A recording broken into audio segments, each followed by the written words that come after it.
A bill prompted by a KXAN investigation that would have modernized Texas's antiquated system for investigating deaths in the state did not become law during the 89th legislative session.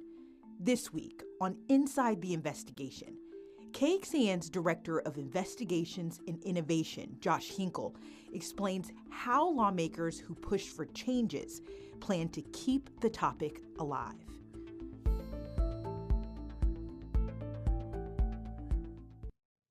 Welcome to Inside the Investigation. I'm your host, Kelly Wiley, and today I'm joined by the head of our investigative team, Josh Hinkle. Josh, thank you for joining us. Thanks for having me. Okay, so it's been about a month and a half, if I've got my math right, since the legislative session. How do you feel, first of all, not having to run around for that? I know. We're about to head into a special session next week. It never ends. Well, this year, a number of bills were considered that were actually prompted by our investigations, which I know we're always proud when we see any kind of impact that comes out of it. But one in particular was the Catalyst team's report on medical examiners. Give us the update on where that proposal stands now. So this all stems to the Catalyst team's Hanging on Backbone Creek project that we came out with in November. And so in that project, we had spoken with Senator Tan Parker, who was looking at ways to expand the use of medical examiners in the state. Because if you recall, Texas doesn't have that many medical examiners. We have 254 counties. Most of them, all but 14 of them, don't have medical examiners. They use justices of the peace.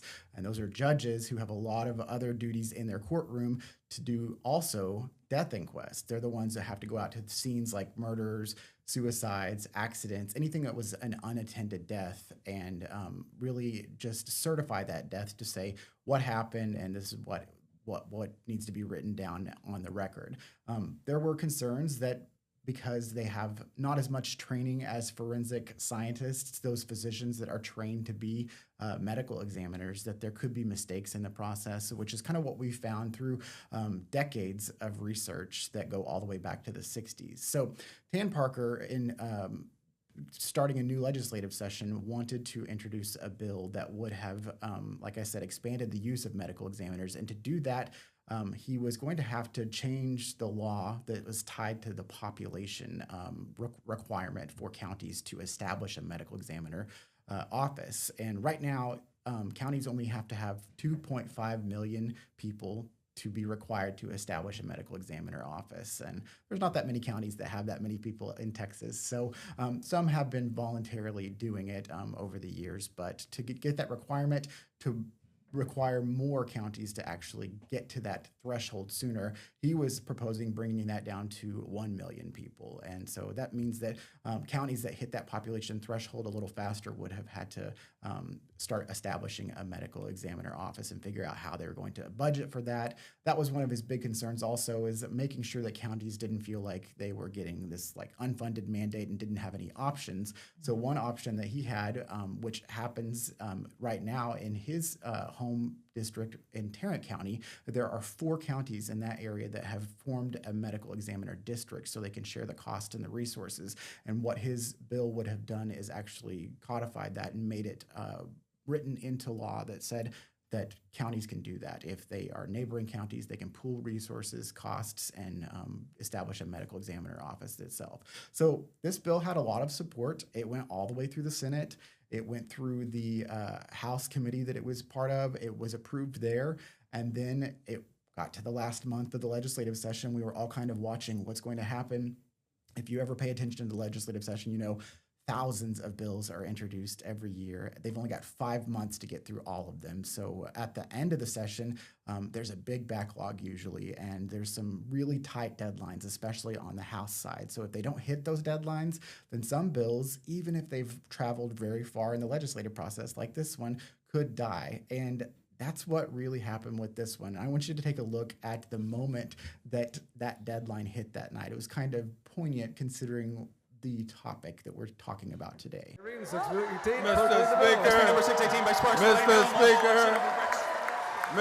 Speaker, I love it. Mr. Dutton, for what purpose? I have a message from the legislative Grim Reaper. Admit the Grim Reaper. Time for consideration of Senate bills on second reading on the Supplemental Daily House calendar has done expired.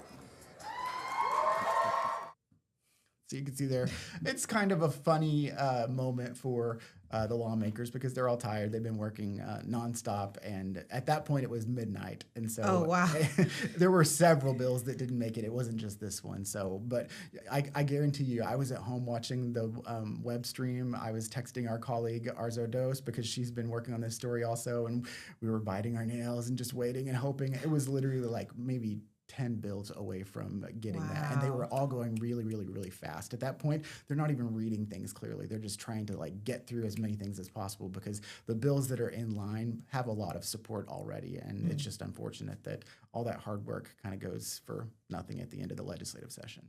And it's such a window. I mean, I've heard this saying a lot this legislative session is that it's easier for a bill to die than it is to pass. There's so many obstacles, even when it has a lot of support, which is why we often see them come back up year after year after year. That's right. Yes, exactly. And we're thinking that this will probably happen with this bill as well. You know, if the players make it back into the legislature, some of them have to get reelected first. And, you know, there was the Senate author, which was Tan Parker, and several people that had signed onto that. It was, you know, unanimously approved over on the Senate side.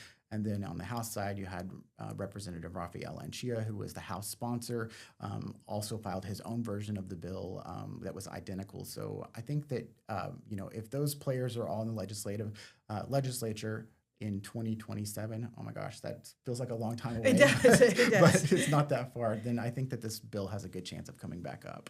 And in your story, you were talking about things that they want to do in the meantime. Lay that out for us. Yeah, so I mentioned Representative Rafael Anchia. When we talked to him after he presented this bill before the House committee, the House subcommittee that it was before it got to that final stage, he talked about the fact that the nation has a shortage of medical examiners right now. We spoke with the National Association of Medical Examiners as part of this project. Their vice president, who is actually a former medical examiner in Texas, said that there are probably only about 700 to 800 actively practicing forensic pathologists, which is the scientific term for a medical examiner.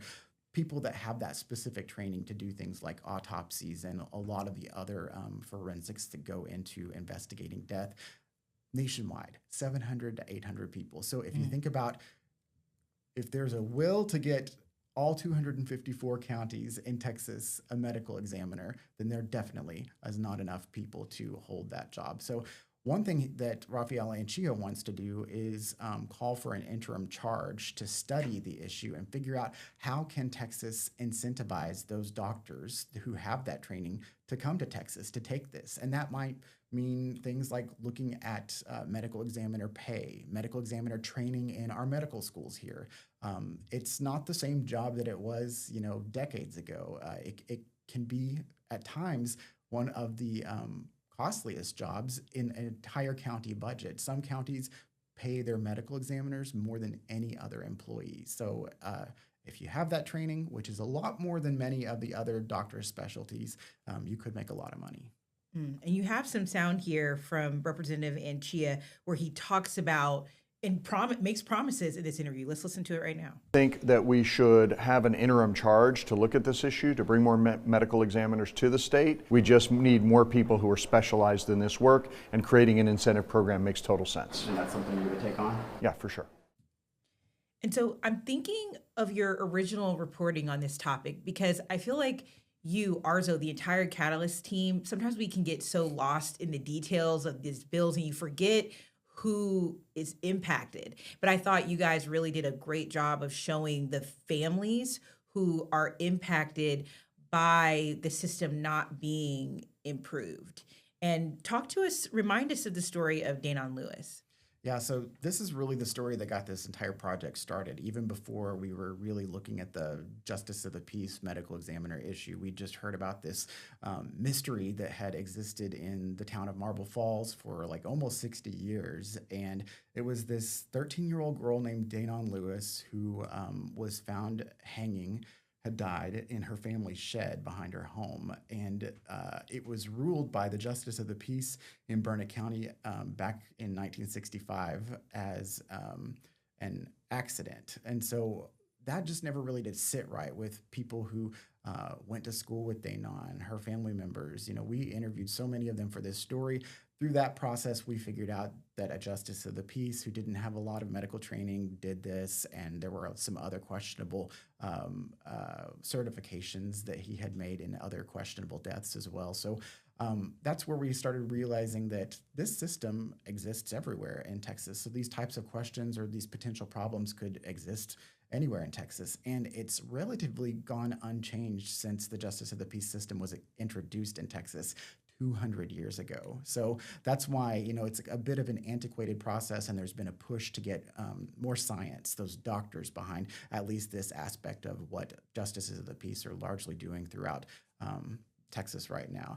In the process of investigating all of this, we spoke to the Justice of the Peace in Burnett County who holds the seat that is the same seat that the Justice of the Peace back in 1965 in Daynon Lewis's case had. We provided her with all of the evidence that we'd been able to gather, talked to her about the story. She actually filed for an amendment with the state to have Daynon Lewis's death certificate updated. And after some time, the state processed it, went through, and they actually changed the death certificate. So no longer does it say that Daynon Lewis's cause of death was an accident. It says now could not be determined.